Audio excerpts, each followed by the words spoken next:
ये देखो, फिर से शुरू हो गई। मैं तो परेशान हो गई हूँ इस लड़की से। क्या हुआ माँ, क्यों इतना गुस्सा कर रही हो? गुस्सा न करूं तो क्या करूं? हाँ, कब से आवाज लगा रही हूँ, लेकिन इन मैडम को एक बार में सुनाई कहाँ देता है। ओहो माँ, आप ही देखो ना, मैंने कितना सुंदर डिजाइन बनाया, बस इसी में ध्यान लगा था मेरा, शायद इसीलिए आपकी आवाज सुनाई नहीं दी होगी। अच्छा बताओ क्या काम है, मैं ये बाद में पूरा कर लूंगी। कुछ काम नहीं, खाने की थाली कब से लगा कर रखी है, अब महारानी को फुर्सत मिल गई हो तो चलकर खा लो। अच्छा खाना खाना है, अब आप शुरू करो, मैं बस 2 मिनट में आऊं। हाँ हाँ पता है तेरे 2 मिनट। इतना कहकर हिना की माँ सुमित्रा गुस्से में वहां से चली गई और फिर खाने की मेज पर। अरे क्या हो गया, इतने गुस्से में क्यों हो भाग्यवान? अब आप ही समझा लीजिए अपनी लाडली को, मेरी तो एक नहीं सुनती। हाँ तो क्या हो गया, तुम पे ही तो गई है। आपको मजाक सूझ रहा है? यहाँ मेरा दिमाग खराब हो रहा है, सारा दिन बस मेहंदी के डिजाइन बनाती रहती है और कोई काम ही नहीं है इसे। इसका मतलब वो सच में तुम पर ही गई है। तुम्हें भी तो मेहंदी लगाने का बड़ा शौक था ना इस उम्र में। हाँ, पर मैं घर का सारा कामकाज निपटाने के बाद ये सब करती थी। अरे ये तो खाना पीना भी छोड़कर बैठी है।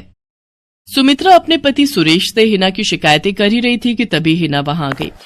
क्या बनाया माँ? खुशबू तो बड़ी अच्छी आ रही है। मिल गई तुझे फुर्सत? हाँ माँ, देखो ना मेरा आज का डिजाइन, पापा देखिए ना कैसा है। सच में डिजाइन तो वाकई बढ़िया बनाया है लाडो। ये लाडो बोल बोल कर आपने ही इसका दिमाग खराब करके रखा है। मेरी जान को कितना काम है पता है, ती जा रही है, मगर ये लड़की मेरी बिल्कुल मदद नहीं करती। ओहो, आज सिर्फ खरी खोटी ही सुनाओगी या कुछ खाना भी मिलेगा भाग्यवान? सुरेश की बात सुनकर सुमित्रा की हंसी निकल गई और उसे हंसता देख सभी लोग हंसने लगे। हिना अपने माता पिता की अकेली संतान थी। हिना को बचपन से ही मेहंदी के नए नए डिजाइन बनाने का बड़ा शौक था। वो कागज पर रोज कुछ न कुछ नया बनाने की कोशिश करती और फिर उसे अपने या अपनी माँ के हाथों पर लगाती। हिना के कॉलेज की पढ़ाई भी अब पूरी हो गई थी, तो अब उसके लिए रिश्ते आने भी शुरू हो गए थे। अरे सुमित्रा कहाँ हो, जल्दी आओ। क्या हुआ जी? जरा इस फोटो को तो देखो, कैसा है लड़का? दिखने में तो बहुत ही बढ़िया है। हाँ, वो कानपुर वाले फूफा जी है ना, उन्होंने बताया इस लड़के के बारे में। अपनी हिना के लिए कैसा रहेगा? लड़का काम क्या करता है और परिवार में कौन कौन है? फूफा जी बता रहे थे कि कानपुर में इनका अपना कारखाना है, वहां ये अपना दोने पत्तल और डिस्पोजल वगैरह बनाते हैं। ये अच्छा पैसा कमा लेता है, फूफा जी की रिश्तेदारी में है। हाँ, पर उससे पहले ये फोटो एक बार हिना को तो दिखा दो, उसे लड़का पसंद आ जाए तभी बात आगे बढ़ानी चाहिए ना। अरे हाँ, ये भी सही कह रही हो। लाडो, ओ लाडो, अरे कहाँ है बिटिया? सुरेश ने फौरन जाकर कमल की फोटो हिना को दिखाई तो हिना को भी कमल पसंद आ गया। उधर कमल को भी हिना पहली ही नजर में भाग गई और इस तरह से कुछ ही दिनों में कमल और हिना की शादी खूब धूमधाम से हो गई। शादी के बाद कमल और हिना अपनी गृहस्थी में बहुत खुश थे। फिर एक शाम। ये क्या लिख रही हो हिना? लिख नहीं रही हूँ, मेहंदी का डिजाइन बना रही हूँ। अच्छा, पर कागज पर क्यों? प्रैक्टिस तो रोज ही करनी होती है ना, तो इसीलिए कागज पर डिजाइन बनाती हूँ। अच्छा, अब जरा दिखाओ तो सही। अरे वाह, ये डिजाइन क्या सच में तुमने बनाया है? हाँ अच्छा है ना, अब मैंने और भी बनाकर रखे हैं, रुकिए मैं भी लेकर आती हूँ। हिना ने अपने बनाए सारे डिजाइन्स कमल को दिखाए, जो कमल को बहुत पसंद आए और उसने हिना की खूब तारीफ की। सब कुछ अच्छा चल रहा था और ऐसे ही हंसी खुशी दिन बीत रहे थे। लेकिन फिर एक सुबह। हेलो, क्या हुआ राठी जी, इतनी सुबह सुबह फोन क्यों किया? सर आप जल्दी से आ जाइए, गजब हो गया, अपनी फैक्ट्री में आग लग गई है सर, सब कुछ जल गया सर, कुछ भी नहीं बचा सर, जल्दी आ जाइए आप। फोन पर अपने मैनेजर की बात सुनकर कमल के पैरों तले जमीन खिसक गई। फैक्ट्री पहुंचा तो देखा वाकई फैक्ट्री पूरी तरह से जल रही थी। तभी एक जलती हुई बड़ी सी लकड़ी कमल पर आ गिरी, जिसकी वजह से वो बुरी तरह झुलस गया। उसे फौरन अस्पताल पहुंचाया गया और यहाँ से सब कुछ बदल गया। फैक्ट्री के काम को बढ़ाने के लिए कमल ने हाल ही में कई सारी नई मशीनें लोन पर खरीदी थी। मशीनें तो नहीं बची, लेकिन लोन चुकाने के चक्कर में पहले कमल की गाड़ी बिकी और फिर घर। मजबूर होकर कमल और हिना अब किराए के मकान में रहने लगे थे। फिलहाल कमल की हालत ऐसी नहीं थी कि वो कोई और काम कर सके। ऐसे में हिना ने घर चलाने का जिम्मा उठाया और वो घर घर जाकर औरतों के हाथों पर मेहंदी लगाने लगी। हालांकि इस काम से उसे बहुत कम पैसे ही मिल पा रहे थे, लेकिन हिना फिर भी पूरी मेहनत कर रही थी। क्या से क्या हो गया ना हिना, मैं किसी काम का नहीं रहा, हम बर्बाद हो गए। मैंने कहा था तुम्हें रानी बनाकर रखूंगा, मगर मेरे रहते हुए भी तुम्हें कितना संघर्ष करना पड़ रहा है। ऐसा क्यों कह रहे हैं आप बिल्कुल चिंता मत कीजिए, देखना धीरे धीरे सब ठीक हो जाएगा। हिना चाहती थी कि वो अपना एक पार्लर खोले, लेकिन फिलहाल ये मुमकिन नहीं था। मेहंदी लगाने का काम भी सीजन पर ही मिल पाता था, तो अब दिक्कत खाने पीने की भी होने लगी। ऐसे में हिना ने एक सेठ के घर मेड का काम करना शुरू कर दिया। और फिर एक दिन, सुन, तुझे कोई मेहंदी वाली पता है क्या? क्यों मैडम? अरे वो तीज आ रही है ना, तो मेहंदी लगवानी थी। आहा, बाहर इतनी गर्मी है, अब ऐसे में कौन बाहर जाए, तो घर पर ही आकर कोई लगा दे तो बढ़िया रहेगा। अब हाँ मैडम, मैं बहुत अच्छी मेहंदी लगाती हूँ, आप मुझसे लगवा लो। ना ना ना, अगर खराब कर दी तो? तीज की पार्टी है मेरे यहाँ, मेहंदी तो बढ़िया ही लगवानी है मुझे। मैडम आप बिल्कुल चिंता मत कीजिए, और रुकिए, मैं अभी आपको कागज पर मेहंदी का डिजाइन बनाकर दिखाती हूँ, फिर आगे आप ही तय करना। इतना कहकर हिना ने फौरन एक कागज लिया और कुछ ही देर में उस पर एक बहुत ही सुंदर मेहंदी का डिजाइन बना दिया। और फिर, अरे वाह, ये तो सच में बहुत सुंदर है, बिल्कुल नया और बहुत ही खूबसूरत डिजाइन है। अब तू ये डिजाइन मेरे हाथ पर भी सेम टू सेम लगा देगी ना? हाँ मैडम, आप मुझ पर विश्वास कीजिए, मैं बचपन से ये करती आई हूँ। उस दिन हिना ने पूरे मन से अपनी मालकिन के दोनों हाथों पर मेहंदी लगाई। हिना ने जो डिजाइन बनाया था वो एकदम नया था और सुंदर भी। फिर अगले दिन, नमस्ते साहब, वो आपको कुछ? हाँ, मैं तुम्हारा ही इंतजार कर रहा था। ये कल शिवानी के हाथों पर तुम्ही ने मेहंदी लगाई थी ना? जी साहब, मैंने ही लगाई थी। अब कोई गलती हो गई क्या मुझसे? नहीं, ऐसी कोई बात नहीं है। बस ये जानना था तुमसे कि मेहंदी का वो डिजाइन कहाँ से देखकर लगाया तुमने?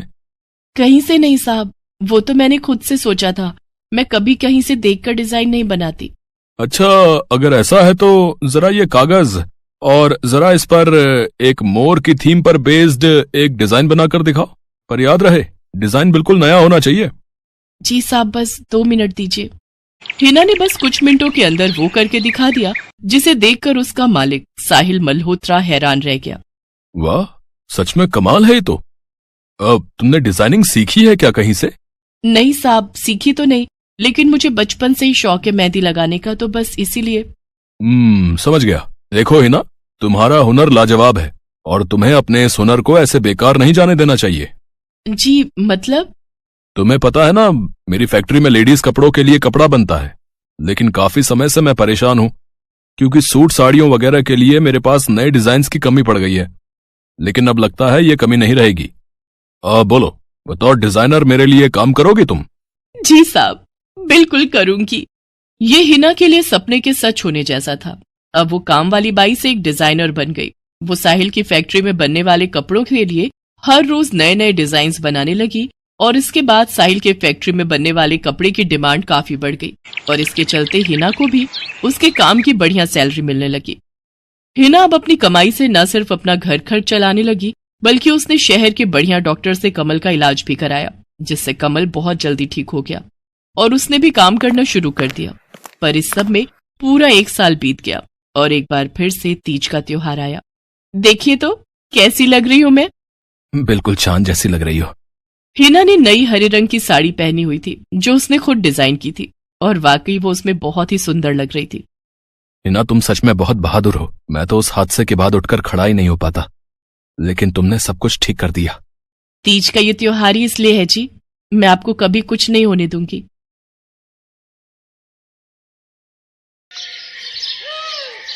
मीरा, ओ मीरा, चल तो जल्दी से आटा गूंथ दे, मैं फटाफट रोटियां सेक दूंगी। नहीं माँ, मैं नहीं गूंथ पाऊंगी, मैंने मेहंदी लगा ली है हाथ पर।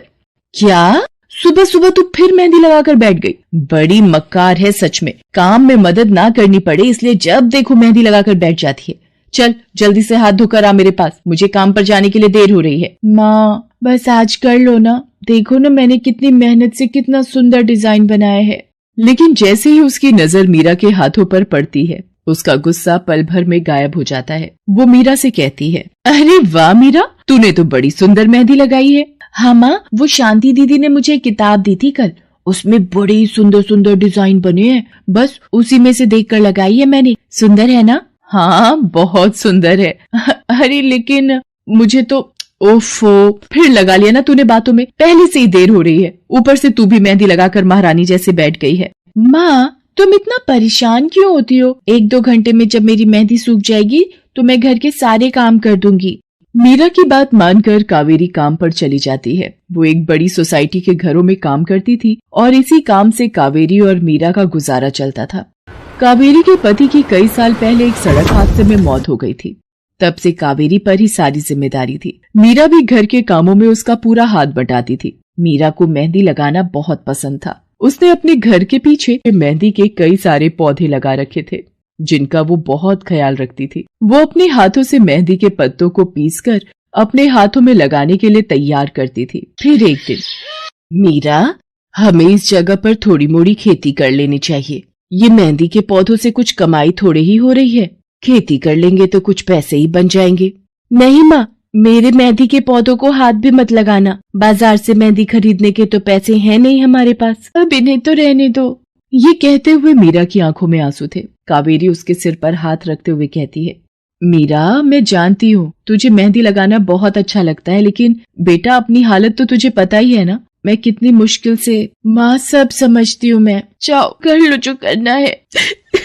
इतना कहकर मीरा रोते हुए वहाँ से चली जाती है। कावेरी को उसके लिए बुरा लग रहा था। वो मीरा की मेहंदी के पौधों को कुछ नहीं करती।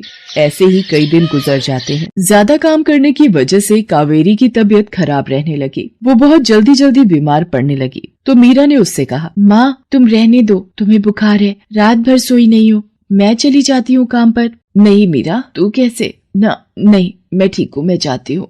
कावेरी जैसे ही उठकर चलने की कोशिश करती है, अचानक उसे चक्कर आ जाता है। मीरा उसे सहारा देकर बिस्तर पर लिटा देती है और उससे कहती है, बस माँ, अब तुम आराम करोगी और काम पर अब से मैं जाऊंगी। कावेरी घर पर रहकर आराम तो कर रही थी, लेकिन वास्तव में उसे अच्छे इलाज की भी जरूरत थी, जिसके लिए पैसे थे नहीं। दूसरी तरफ अब हर रोज मीरा काम पर जाती और लौटकर घर के भी सारे काम उसे ही करने पड़ते थे। इस सब में उसे मेहंदी लगाने का बिल्कुल भी वक्त नहीं मिल पाता था।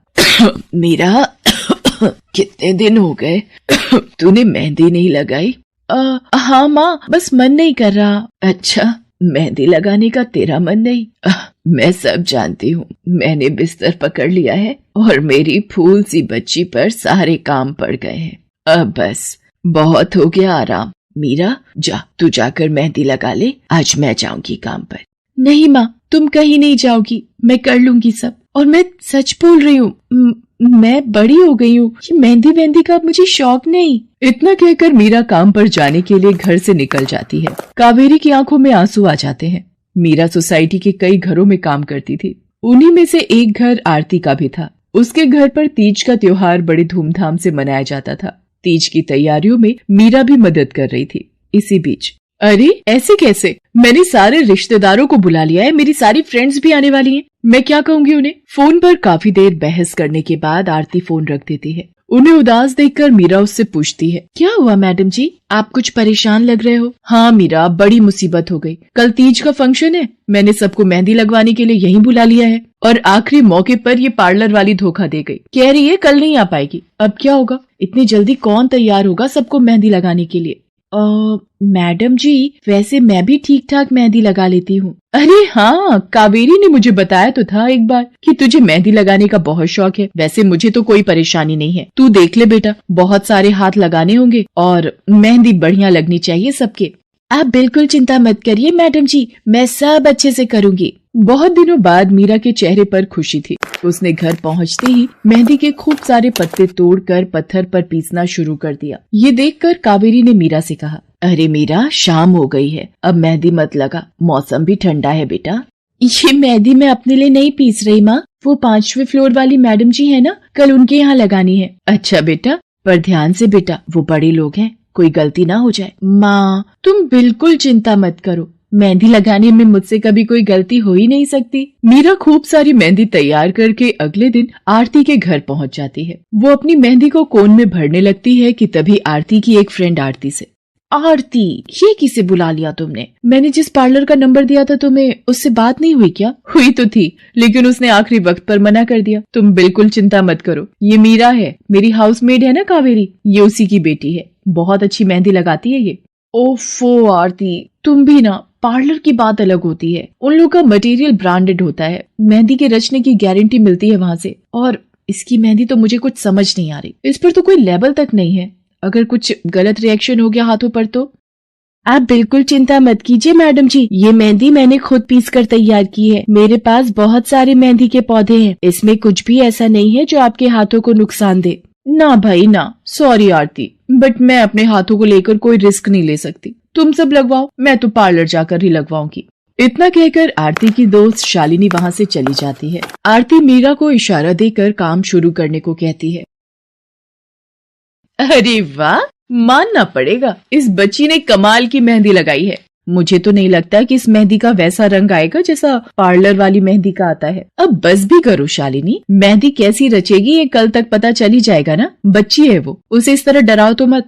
अरे मुझे क्या, मेरे हाथ कौन सा खराब होने वाले हैं, तुम ही लोग लगवाओ और तुम ही भुगतना। शालिनी गुस्से में वहां से चली जाती है। उसे पूरा यकीन था कि मीरा की मेहंदी रचेगी नहीं, साथ ही हाथों पर उसका गलत रिएक्शन भी हो सकता है, लेकिन जो हुआ वो इससे बिल्कुल अलग था। अगले दिन मीरा के घर पर। अरे मैडम जी, आप यहाँ? आपने तो आज काम पर आने के लिए मना किया था ना, मैं इसीलिए नहीं आई। हाँ, कल तुम कितना थक गई थी, इसीलिए मैंने आने को मना किया। मैं यहाँ तुम्हें काम पर बुलाने नहीं बल्कि किसी और काम से आई हूँ। अंदर नहीं बुलाओगी? अरे माफ कीजिएगा मैडम जी, आइए अंदर आइए। आरती को देखकर कावेरी भी बिस्तर से उठकर खड़ी हो जाती है। आरती के साथ उसकी दोस्त शालिनी भी थी। मीरा उन दोनों को पानी देते हुए कहती है, ये लीजिए मैडम जी, मेहंदी तो ठीक से रची ना मैडम जी? ये तुम्हें मैं नहीं शालिनी बताएगी। फिर शालिनी अपने हाथ मीरा की तरफ बढ़ा देती है। उसके हाथों पर कई जगह छाले पड़े हुए थे। ये देखकर मीरा उससे कहती है, अरे ये क्या हुआ मैडम जी? मैंने तुमसे मेहंदी नहीं लगवाई, उल्टा तुम्हारा अपमान करती रही, उसी की सजा मिली है मुझे। मैंने सबसे महंगे वाले पार्लर में जाकर मेहंदी लगवाई। मैंने उनसे जोर देकर कहा कि मेहंदी का रंग बहुत बढ़िया आना चाहिए। इस चक्कर में उन्होंने पता नहीं क्या क्या मिला दिया मेहंदी में, और मेरे हाथों का ये हाल हो गया। और दूसरी तरफ तुम्हारी मेहंदी, जिसने भी लगवाई उसके हाथों की रंगत ही अलग है। देखो आरती के हाथ देखो जरा। आरती ने अपने हाथ आगे बढ़ा दिए, जिन पर मीरा के हाथों से लगी मेहंदी का बहुत ही अच्छा रंग चढ़ा था। फिर आरती कावेरी के पास जाकर उससे बोली, बस कावेरी, ये झाड़ू पोछा और बर्तन बहुत करवा लिए तुमने मीरा से, ये अब वो करेगी जो इसे करना चाहिए। जी क्या मतलब मैडम जी? ये अब मेहंदी लगाएगी सबके हाथों पर। हमारी एक दोस्त का अपना ब्यूटी पार्लर है, उसे मीरा का काम और उसकी मेहंदी की क्वालिटी बहुत अच्छी लगी। वो मीरा को अपने यहाँ काम देना चाहती है, अच्छे पैसे भी देगी वो मीरा को, और तो और वहाँ रहकर मीरा पार्लर के दूसरे काम भी सीख पाएगी। आरती की बात सुनकर कावेरी की आंखों में आंसू आ जाते हैं। वो हाथ जोड़कर आरती का शुक्रिया अदा करती है। मीरा भी बहुत खुश थी। अब न सिर्फ वो अपना मेहंदी लगाने का शौक पूरा कर सकती थी, बल्कि अच्छे पैसे कमाकर अपनी माँ का इलाज भी करवा सकती थी।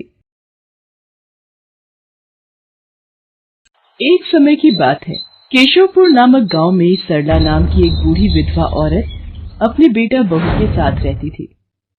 सरला की बहू जया स्वभाव से बहुत बुरी थी।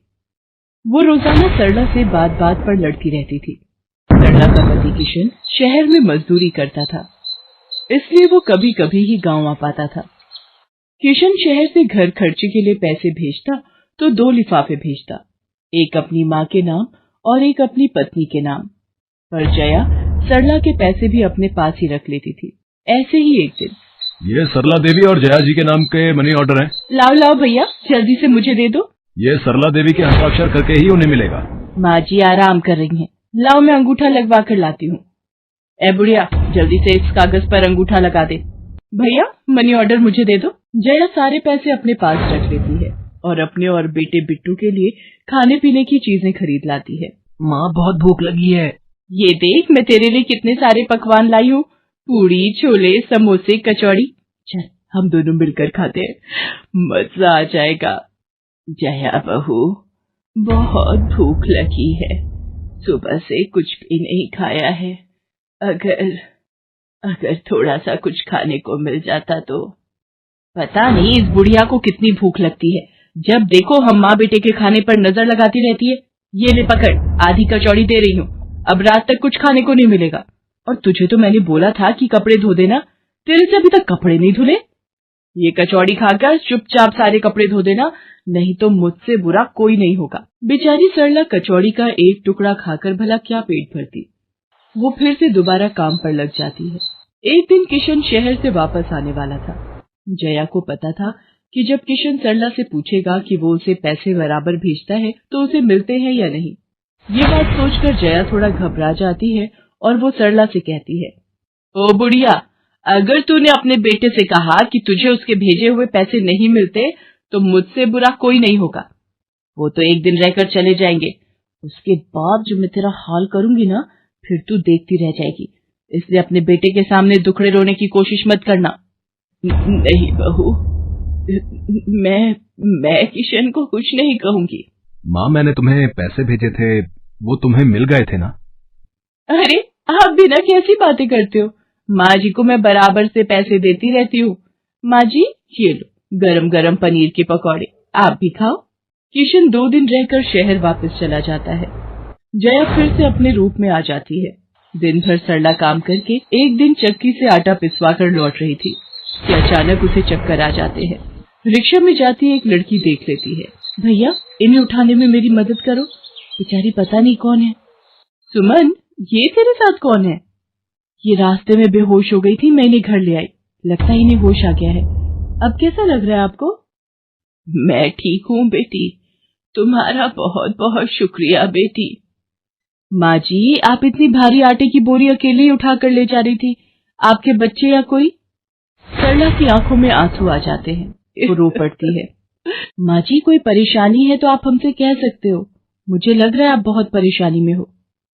क्या करूं बेटी, मैं इस जीवन से हार गई हूँ। सरला के दुख का घड़ा फूट जाता है और वो सारा दुख सुमन और बाकी लड़कियों को बताती है। अब इस संसार में जीने की कोई इच्छा नहीं है मेरी। माँ जी, ऐसा मत सोचिए, आप जीवन से यूं निराश मत होइए।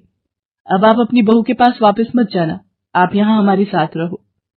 बेटी, तुम बहुत अच्छी हो, भगवान तुम्हारा भला करे। तुम लोग यहाँ गांव में रहती हो क्या? जी माँ जी, हम मेहंदी वाली हैं। हम लोग मेहंदी लगाने का काम करती हैं और आसपास के गांव और शहरों में मेहंदी लगाने जाती हैं। क्या मैं भी ये काम सीख सकती हूँ? क्यों नहीं, बिल्कुल, और ये तो बहुत अच्छी बात है।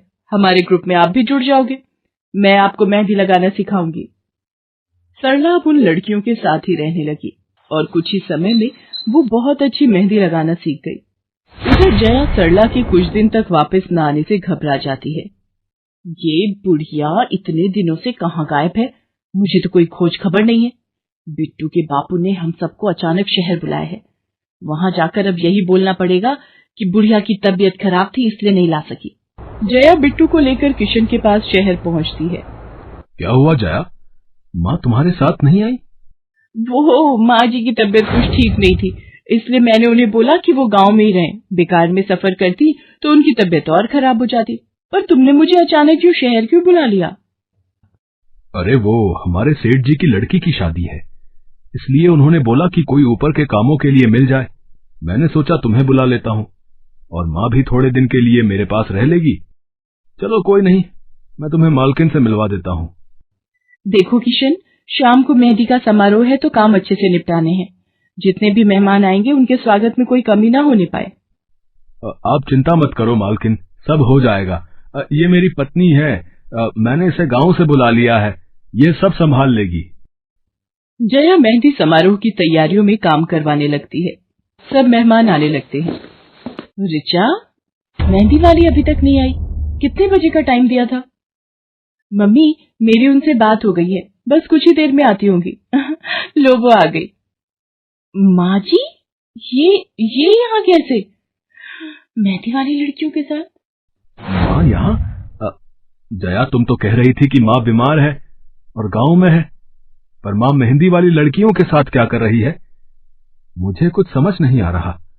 मैं माँ के पास जा रहा हूँ। माँ, तुम यहाँ इन सबके साथ? किशन बेटा, आप मेरे साथ इधर आइए, मैं आपको सब बताती हूँ। ये लड़की इनको सब कुछ बता देगी। शायद आप नहीं जानते हैं, आपकी पत्नी ने आपकी माँ पर बहुत जुल्म किए हैं, इसीलिए ये बेचारी अपना घर छोड़कर हमारे साथ रहने को मजबूर थी। सुमन किशन को सारी सच्चाई बताती है। सरला की आंखों में आंसू आ जाते। किशन सबके साथ जब घर आ जाता है। जया, तुम्हें शर्म आनी चाहिए, तुमने मेरी माँ के साथ इतना बुरा व्यवहार किया। तुम्हारी वजह से मेरी माँ दर दर भटक रही है। अब तुम मेरे साथ एक पल भी नहीं रहोगी। बिट्टू को मैं पाल लूंगा। अभी के अभी अपने मायके निकल जाओ। ऐसा मत कहो, मैं आप लोगों के बिना कैसे रहूंगी। मुझे माफ कर दो, मुझे माफ कर दो, मेरे से गलती हो गई। माँ जी, मुझे माफ कर दो। किशन बेटा, मैं किसी से भी नाराज नहीं हूँ। जया बहू को माफ कर दे। गलती इंसान से ही होती है बेटा। मैंने जया बहू को माफ कर दिया। किशन जी, आप चिंता मत कीजिए, आपकी माँ जी अब हमारे साथ ही काम करेंगी। उस दिन के बाद जया ने अपना व्यवहार बदल लिया। सरला ने मेहंदी लगाना नहीं छोड़ा। वो अपनी मेहंदी लगाने के काम को करती रही। जया को अपनी गलती का एहसास हो गया था। अब वो भी सरला की बहुत देखभाल करती थी। संध्या की बुआ, जो कि दिल्ली में रहती थी, वो उसके लिए एक अच्छे घर का रिश्ता लेकर आई थी। देखो भैया, मेरी इतनी जान पहचान तो नहीं है लड़के वालों से, पर इतना जानती हूँ, अड़ोस पड़ोस में कहीं पूछोगे तो लोग अच्छा घर ही बताएंगे। ठीक है सुमन, अगर तुम कहती हो तो लड़के वालों को एक बार बुला लेते हैं। अब संध्या भी लड़के को देख लेगी। संध्या की बुआ लड़के वालों से अपने तरीके से बात कर लेती है और कुछ दिनों बाद संध्या की शादी विपुल नाम के लड़के से हो जाती है। पता नहीं इस काम वाली को छुट्टी लेकर गांव अभी जाना था। उसे पता था शादी वाला घर है, नई नवेली दुल्हन आएगी तो घर में 100 काम होंगे, फिर भी बिना बताए गांव निकल गई। अब मैं दूसरी काम वाली इतनी जल्दी कहाँ से ढूंढूंगी। राजेश्वरी, एक प्याली चाय दे दो तो बड़ी मेहरबानी होगी। सुबह से एक प्याली चाय भी नहीं मिली है। तुम्हें तो जब देखो चाय पीने की पड़ी रहती है। पता भी है एक बर्तन नहीं है धुला हुआ जिसमें तुम्हारी चाय बना दूं। ढेरों बर्तन रसोई में पड़े हैं झूठे। माँ, मैं कॉलेज जा रही हूँ, तुम मुझे ये मत कहना कि मैं छुट्टी कर लूं और तुम्हारे साथ घर का काम करवाऊं। मेरा आज बहुत बड़ा प्रोजेक्ट सबमिट होना है, इसलिए मैं तो कोई काम नहीं कर सकती। ये लो, अब इसे भी अभी कॉलेज जाना था। अब मैं क्या करूं, कुछ समझ नहीं आ रहा। संध्या की सास राजेश्वरी अभी काम वाली को लेकर परेशान हो ही रही थी। तभी संध्या राजेश्वरी की सारी बातें सुन लेती है और रसोई में जाकर बर्तन धोने लगती है। अरे संध्या बहू, तुम ये रसोई में क्या कर रही हो? हटो हटो हटो, ये झूठे बर्तन तुमसे थोड़ी करवाऊंगी। अभी तुम्हारे हाथों की मेहंदी भी नहीं उतरी। माँ जी, आप परेशान मत हो, मैं थोड़ी देर में ही सारा काम निपटा दूंगी। आप अकेले इतना काम नहीं कर पाओगे। ठीक है, अगर तुम कहती हो तो मैं कोई और काम कर लेती हूँ। माँ, पड़ोस में किसी से पता करो, शायद कोई और काम वाली मिल जाए। मैंने पूछा था, पर अभी किसी भी काम वाली के पास समय नहीं है। पुलकित काम पर चला जाता है। संध्या सारे घर का काम करती है। अब तो रोजाना ही ऐसा होने लगा। काम वाली तो थी नहीं। संध्या की ननद पूजा सुबह होते ही कॉलेज निकल जाती और सास पैरों में दर्द के बहाने बिस्तर पर आराम करती। संध्या तो मानो घर के कामों में ही उलझ गई। एक शाम, माँ, तुम बिल्कुल सही बहू ढूंढ कर लाई हो। बेचारी गरीब घर की है, इसलिए चुपचाप संस्कारी बहू की तरह घर के काम कर लेती है। अगर कोई पैसे वाले घर की लड़की बहू बनाकर ले आती तो वो पूरे घर को अपने इशारों पर नचाती और तुम और मैं बस बर्तन घिसते रह जाते। तभी तो मैंने इसकी बुआ को शादी के लिए हाँ कह दिया था। मुझे पता है ये गरीब घर की लड़कियां बड़ी सीधी सादी बहुएं साबित होती हैं। अब काम वाली गांव भाग गई। सोच ये ना होती तो कौन काम करता। राजेश्वरी, तुम दोनों माँ बेटी को तो संध्या बहू का शुक्रगुजार होना चाहिए। बेचारी ने आते से ही पूरा घर संभाल लिया। ऐसे ही दिन बीत रहे थे। संध्या सभी घर वालों की देखभाल का पूरा ध्यान रखती थी। एक दिन, क्या हुआ पुलकित बेटा, तुम इतने परेशान क्यों हो? और आज तुम ऑफिस भी नहीं गए? पापा, मेरी नौकरी छूट गई है। कंपनी घाटे में चल रही थी, इसलिए उन्होंने मेरे जैसे बहुत से वर्कर्स को अचानक निकाल दिया। दिमाग खराब हो रहा है, गाड़ी की किश्त भरनी है, घर का लोन भी पूरा नहीं हुआ है। घर का खर्चा अब सब कुछ कैसे होगा, कुछ समझ में नहीं आ रहा है। पुलकित बेटा, चिंता मत कर, अब कोई ना कोई रास्ता निकल आएगा। ज्यादा होगा तो कुछ दिनों के लिए मैं कोई काम कर लूंगा। पापा, मेरे होते हुए आप काम नहीं करोगे, मैं कुछ सोचता हूँ। पुलकित दूसरी नौकरी को लेकर परेशान था। उसे कोई काम नहीं मिल रहा था। घर में पैसों की तंगी भी शुरू हो गई। पुलकित ने अपनी गाड़ी बेच दी। घर के लोन को लेकर वो परेशान था। 15,000 रुपए की किश्त उसे भरनी थी। तभी, भैया, मेरे कॉलेज की फीस इस बार बहुत लेट हो गई है। मेरा आखिरी साल है, अगले महीने की 5 तारीख तक 12,000 रुपए फीस के भरने हैं। मैं कुछ इंतजाम करता हूँ। ऐसे खाली हाथ पर हाथ रखकर मैं नहीं बैठ सकती। मुझे कुछ सोचना होगा। पता नहीं, हो सकता है किरण ने बात कर ली होगी, पूछती हूँ। हेलो किरण, मैं संध्या बोल रही हूँ। तूने बात की? फिर पार्लर में जगह खाली है क्या? हाँ, मैंने बात कर ली है। 12,000 रुपए महीना देंगी रविता मैम। बोल, तू हाँ बोलती है तो मैं बात कर लेती हूँ। ठीक है, तू हाँ बोल दे, कम से कम कुछ तो पैसे आ जाएंगे। संध्या पुलकित से पार्लर में मेहंदी लगाने की नौकरी की बात करती है। पहले तो वो मना करता है, पर संध्या उसे समझाती है। पुलकित, मैं जानती हूँ आप परेशानी के दौर से गुजर रहे हो। मैंने आपसे शादी के बाद हर सुख दुख में साथ निभाने का वादा किया था और आप परेशान मत हो, मैं घर और बाहर दोनों का काम एक साथ संभाल लूंगी। ठीक है संध्या, तुम कल से पार्लर में नौकरी के लिए जा सकती हो। अगले दिन से संध्या सारे घर के काम के साथ साथ पार्लर भी जाती और वहां पर पूरा दिन मेहंदी लगाने का काम करती और शाम के वक्त घर आती। संध्या बहुत मेहनत कर रही थी ताकि वो अपने परिवार की मदद कर सके। संध्या बहुत सुंदर मेहंदी लगाती थी। ये बात उसकी सास को तब पता चली जब उसने पार्लर में काम करना शुरू किया। संध्या को पार्लर में काम करते हुए 1 महीना बीत चुका था। पार्लर की मालकिन रविता भी संध्या के मेहंदी लगाने के काम को देखकर बहुत खुश थी। संध्या, तुम सचमुच बहुत मेहनती हो। पिछले 1 महीने में बहुत से क्लाइंट तुम्हारी तारीफ कर रहे हैं और अपनी फैमिली फ्रेंड्स की शादी या सगाई फंक्शन के लिए तुम्हें ही मेहंदी के लिए बुक करना चाहते हैं। और हाँ, ये तुम्हारी सैलरी 12,000 रुपए। बाकी ये तुमने ओवर टाइम भी शादी के सीजन में बहुत किया है, उसके 6,000 रुपए अलग से दे रही हूँ। थैंक यू मैम, आपने मेरे काम की इतनी तारीफ की। मैं तो बस भगवान की कृपा से मेहनत से करती हूँ। संध्या घर आ जाती है और 12,000 रुपए पूजा के हाथ में रखती है। पूजा, ये तुम्हारी कॉलेज की फीस के पैसे, तुम कल ही अपनी फीस जमा कर देना। भाभी, ये तो आपकी मेहनत की कमाई है, आप ये सारे पैसे मुझे दे रहे हो? नहीं नहीं भाभी। पूजा, तुम मुझे अपनी भाभी कहती हो ना, और भाभी तो माँ समान होती है, तो क्या तुम अपनी भाभी माँ के पैसे नहीं लोगी? तुम अपने भैया से भी तो लेती हो ना। फिर मेरे और अपने भैया में फर्क है, मैं भी तो इस घर का हिस्सा हूँ, इसलिए ये पैसे रख लो।